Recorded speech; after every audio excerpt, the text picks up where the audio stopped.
Ini datangnya daripada seorang pengguna iaitu Muhammad Saifullah. Beliau mendakwa bahawa dia pernah berada dalam situasi yang amat menyeramkan ketika melalui laluan berkenaan, dan kisah ini diceritakan kembali oleh aku. Kejadian ini berlaku ketika aku dan 3 orang rakanku dalam perjalanan untuk menghadiri majlis perkahwinan seorang rakan. Perjalanan ini dimulakan sekitar pukul 1.30 pagi dari Shah Alam.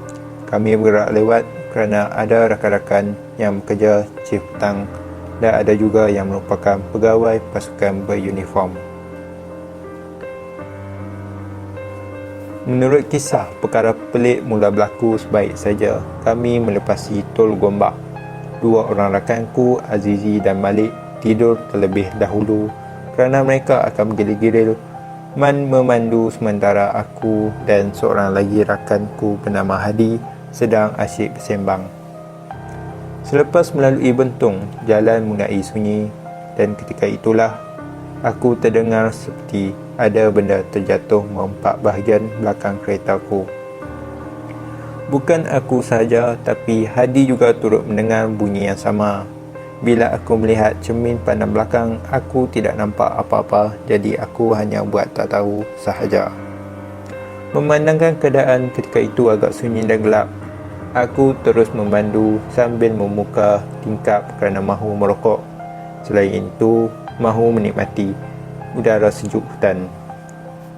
Laluan berliku dan berbukit memaksa aku berhati-hati ketika meningkatkan kelajuan untuk memintas beberapa lori besar. Ketika itulah aku mula merasakan kereta aku berat, namun aku tidak fikir yang bukan-bukan. Mungkin saja tekanan berat atau muatan yang kereta aku bawa. Sebaik saja aku melepasi sebuah lori balak, pemandu tersebut menyalakan lampu besar berulang-ulang kali. Hadi menyuruhku mengecut supaya tidak lagi terganggu dengan lampu tinggi lori terbabit. Yang peliknya adalah selepas itu ada 2-3 kenderaan yang memintas aku turut menyalakan lampu tinggi, malah ada yang membunyikan horn. Dalam hatiku, mungkin saja mereka hendak memberitahu sesuatu. Aku terus mengejut 2 orang lelaki rakanku yang sedang tidur, memikirkan kemungkinan sesuatu berlaku terhadap kereta aku. Aku mengambil keputusan untuk berhenti di bahu jalan untuk melihat jika ada yang tak kena. Sebaik saja aku dan Hadi membuka pintu untuk keluar, Malik yang kebetulan memaling muka ke cermin belakang menjerit, "Allahu Akbar, Pul! Kau masuk, Pul! Kau jangan keluar! Tak belah!" jerit Malik dengan muka yang panik sambil menepuk-nepuk belakang kursi supaya kami segera beredar dari situ. Tanpa memikir panjang, pintu kereta ditutup dan aku menekan pedal minyak memecut pergi dari situ. Malik menekuk mukanya dan Azizi pula menenangkannya. Tingkap yang sebelum itu dibiarkan terbuka, kini ditutup. Hadi bertanya, kau kenapa ni takut sampai macam tu?" "Masa aku toleh belakang tadi, aku rasa aku nampak pontianak. Dia sedang baring terlentang di atas buk tekau, tapi muka dia menghadap kat kita. Masa tu aku toleh ke belakang tadi. Mata aku betul-betul nampak mata dia." Selepas mendengar pengakuan rakannya, aku cuba memberanikan diri untuk melihat ke cermin pandang belakang, namun tiada apa yang kelihatan. Hadi pula cuba memandang ke belakang menerusi cermin sisi. "Pul, benda tu kat belakang, Pul! Pul!" kata Hadi. Mendengar kata-katanya, kami terus semua tidak putus membaca kalimah Al-Quran. Hadi pula beberapa kali melaungkan azan. Apabila keadaan menjadi sedikit tenang, barulah aku faham kenapa lori dan kereta memintas mereka dan menyalakan lampu besar. Mungkin mereka ingin memberitahu kami pasal lembaga tersebut, tapi kami tidak faham. Jujur juga aku masih boleh kawal kenderaan kerana panik dan takut melampau juga boleh mengundang kemalangan.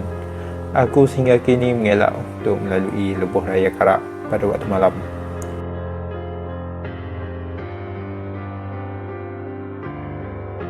Menurut seorang pengguna laluan berkenaan yang hanya mahu dikenali sebagai Lim berkata, Gangguan-gangguan tersebut adalah tanda marah roh-roh yang meninggal dunia di situ. Kemungkinan besar roh-roh di situ marah dengan pengendali-pengendali truk penunda. Saya sudah beberapa kali melihat kemalangan ngeri di Lebuh Raya ini. Bila ada sahaja kemalangan berlaku, truk penunda akan datang.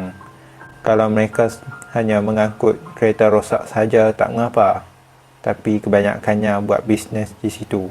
Mereka akan perah limau dan tabur garam pada kawasan berdarah sebab mahu puja roh untuk mendapatkan nombor ekor. Dalam kepercayaan orang-orang Cina, perbuatan itu hanya akan menambah sakit pada si mati.